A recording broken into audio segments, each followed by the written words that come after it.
the stories, the journey, the wild behind the scenes, and much more. I'm Dave Anthony, and I'm the host of From Garage to Stadiums. Welcome to Garage to Stadiums. Today's episode is the story of Bob Marley. Bob Marley was a widely recognizable global figure who transcended the music industry, first by writing songs that commented on the challenged social condition of his fellow citizens, and then through his active political participation and advocacy to better those people's lives. Bob was born in very humble beginnings in Jamaica in 1945, and as you'll hear today, through incredible hard work, he became a global music superstar, synonymous with reggae and the religion of Rastafarianism. But what you'll also hear may surprise you, as his musical career began in a very different musical genre, and his life as a Rasta came about in a surprising twist. Here to discuss the Bob Marley story is John Masouri. John is a highly acclaimed author and music journalist, specializing in reggae and dancehall genres. For more than 35 years, he's interviewed and written about many of these genres' most influential figures like Bob Marley, Peter Tosh, and others. His book, entitled Simmer Down, is a definitive text of the emergence of Bob Marley from his earliest days as a child to his status as a political force of music. John's work has appeared in Music Week, The Guardian Observer, and New Musical Express. John joins us today from the Brighton area in the UK. Welcome to Garage to Stadiums, John. Thank you, Dave. I really appreciate the line of questioning that you take, and very professional, and I'm impressed. Well, thank you very much for those kind words. When did you first start listening to sort of the Jamaican music? How did you come onto it?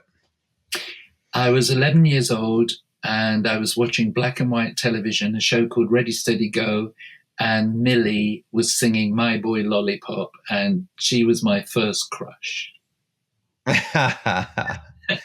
And very good.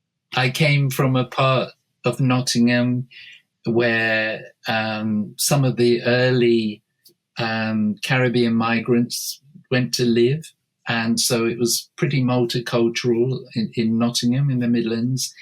And so members of what's called the Windrush generation who came over post-war, I knew people of that generation, and they were welcoming to me as a schoolboy and so on. And I went to Caribbean house parties when I was a schoolboy, and where we heard this music. I had no idea what I was listening to, but I sure as hell liked it. So I was born at the right time, Dave, essentially. Today we're going to talk about an extraordinary figure, Bob Marley. And I wanted to just ask you to set the stage for the audience, if you would, and painting a picture of an extraordinary man that we're talking about today. As a starting point, there's a very telling quote from your book, Simmer Down, which is a great book. Mm-hmm. And in it, Bob is quoted as saying, quote, "Our music deals with reality, the half that has never been told," unquote. I think that's a powerful statement and sort of paints a picture of the multifaceted Bob. How about getting your input into that sort of figure and what you think of Bob as you look back now? Well, he said half the story's been told, but his music's gone all around the world. So I think it's probably more like 3/4 has been told now. But, he's the king of reggae. I mean, he's a global icon who most clearly defines the reggae genre, and he's done the most to promote Jamaican music and culture around the world. He's also become the leading advocate of Rastafari and ganja smoking. And he should definitely have been honored as a Jamaican national hero by now, I feel. That's because his popularity and integrity, both as a spiritual leader and as a musician, are unparalleled. And no matter where you come from or your status in life, you can live by the messages in his music. Having said that, I don't believe he was a prophet. I believe he was a real human being with faults, like the rest of us. And I regard his achievements as being even more great as a result of that. Yeah. Very good. That's an apt description of a very complex man. Let's go back in time and establish the life of Bob Marley and get a sense for where he's from, his family life, because I think that infuses the picture of the man that we ultimately see. Can you give us a sort of a sense of when he was born, where he was born, and what his family life was like? Yes, he was born on February the 6th, 1945. His mother, Cedella Malcolm, was just 18 when she gave birth to him in a hamlet called 9 Miles in the parish of St. Anne in Jamaica. And she was a country girl, but the baby's father, Norval Marley, was 64 years old when she gave birth to Robert Nesta. And he was Jamaican, a white Jamaican, but he was born to a British father and a Jamaican mother. He served in the West Indies Regiment and was discharged as a private. He wasn't a captain, as has been reported elsewhere. He was well traveled. He'd been to Nigeria, South Africa, the UK, Cuba. So he was a worldly individual, but probably a bit of a rogue. He'd been supervising the clearance of land in St. Anne's, ready for building housing for war veterans. But he wasn't wealthy, and he allegedly died in poverty. But his father, Norval, returns to his life at some point and leaves an impact. About 10 years after Bob Marley was born. And he had very little to do with his son until Bob was 5 years old. And then Norval contacted Cedella and said that he would like to help with the boy's education and to put him on a bus to Kingston where his father would meet him and see to his schooling. And apparently what happened was that he did meet the child off the bus, but he put him in the care of an elderly spinster in quite a rough part of Kingston called Miss Gray, and left him there. And so the 5-year-old was pretty much left to roam the streets in one of the most deprived areas of central Kingston. And we can only imagine what that could have been like, especially as Bob was mixed race. And, you know, the thing about racism is that it's universal. You know, every nationality has its racists, and Jamaica's no exception. So he would have got some harsh treatment on the streets, even as an infant, because of his very light skin color. And so how did this resolve with Bob at age 5 in the hands of this spinster and roaming the rough streets as a mixed-race child? It wasn't until nearly 2 years later that his mother heard from a friend that she'd seen Bob, or Nesta, as he was called, roaming the streets in Kingston. And so his mother got on a bus and went to Kingston and found him and took him back to 9 Mile.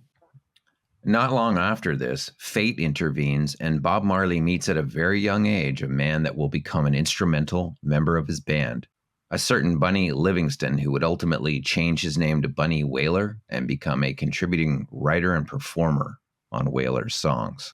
It was when he was probably around 11 that a man called Thaddeus Livingston, whose nickname was Toddy, moved to 9 Mile with his 9-year-old son, Neville, who was nickname was Bunny. And he and Bob became firm friends. And Bunny would later become Bunny Wailer, of course. Sure. He becomes a key figure in the Bob Marley story as one of the Wailers with Bob. So interesting. Exactly. Now they were were they stepbrothers or were they? Well, eventually, because the thing is that Bunny was quite frail. The climate of St. Anne's, which was quite damp, misty, it wasn't like Kingston, didn't suit him. And so he only spent about a year in St. Anne before his father and Bob's mother moved to Trenchtown. And first they lived on First Street, and then they moved into a government yard in Second Street, which is where pretty much they grew up from there on. So to recap, we've got Bob born in 9 Mile, which is what, 2.5 hours from Kingston, probably? Yeah, something like that. And it's up in the hills, the countryside, as you're saying. And they end up moving and settling in Trenchtown, which is a rather poor area of Kingston, is it not? It was a decent area at that time, and we're talking late 50s. Trenchtown wasn't the ghetto that it would become certainly within 10 years, if not sooner. So this is now in the late 50s, I guess we're talking about. And what I'd love you to set the scene for, because you've done some extensive writing on these eras and obviously the Caribbean, Jamaica, etc. Describe the music scene in Jamaica in the 50s and early 60s. And I guess also the other force that's happening along with music is the pre-independence feelings, where Jamaica is wanting to assert its independence from obviously the British Crown. Well, the music that Bob and Bunny would be listening to mainly came from America, because there were stations in the southern states that could be picked up on Jamaican radio. Jamaica only had one real radio station, which was a BBC cable service called Rediffusion. And they played mainly British pop music and very little, if any, local music. It was very limited. So a very colonial approach, it sounds like. Absolutely, because it was still colonial before 1962. And some people would argue for long after that. But so the main influence was coming from America, and it was a time of post rock and roll, American rhythm and blues. So you'd have people like Fats Domino, Elvis Presley, Roscoe Gordon, Louis Jordan, T-Bone Walker, these kind of people,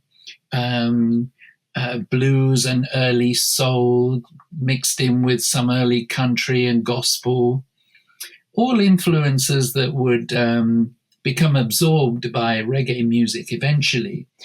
But the music in Jamaica at that time, what remnants or what stirrings of a local music industry was there was mainly dealing with mento, which was almost like a form of Jamaican folk music, a bit similar to the calypso coming from Trinidad.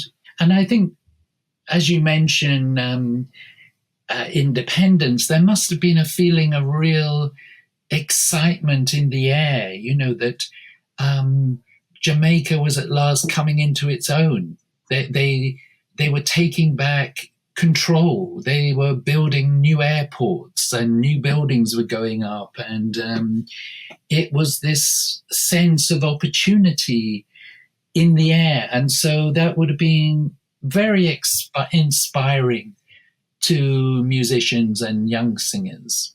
I guess what occurs is there's kind of an evolution in the sound from the R&B and the Fats Dominoes, etc., that they were kind of importing to sort of the ska sound. Was that just changing the beat on the offbeat? Like, how did that sort of evolution happen? Some people have told me, well, they tried to play rhythm and blues, but it just came out Jamaican. Right. And so whether it was deliberate or not, we don't know, but they came up with a variation called ska that spread like wildfire. But it was a dance, before it was a genre, it was a dance. And just like in America and in Britain, actually, young people went to these sound systems to dance, and every new dance that came along would find a ready audience, and ska certainly did that. The first music from Jamaica to have an international impact, Simmer Down, it was certainly their debut hit, and it came out in 1964, the summer of 1964, and apparently it sold very well and put the Wailers on the map. By the time that first album came out, the music had changed. It was no longer ska by that stage. It was rock steady. And so the music on it, with the exception of Put It On and Rude Boy, didn't really reflect where the Wailers were musically. How would you describe rock steady as a format to the audience? Would that be Dandy Livingston, Rudy, A Message to You, or is that ska? No, that's rock steady. The beat slowed down, and because ska was very up tempo, and people got fed up of it, I think, after a couple of years. And there was such a profusion of ska releases as well that I'm sure to a lot of the audience, they tired of it. I think a lot of us modern audiences think of reggae as this eternal thing in Jamaica. But really what you've painted the picture of is the almost the archaeology of it all, which starts with the R&B from the States. It starts with the soul music from the States, the imported records that were effectively played on the radio stations that were very colonial in their views. And then, of course, it adapts and adopts to ska via the, like you said, the Scatolites and rock steady ultimately. So we're not even at the reggae kind of formation point yet. No. And we're talking about Bob Marley. So it's an interesting, I think, education for our audience to hear that.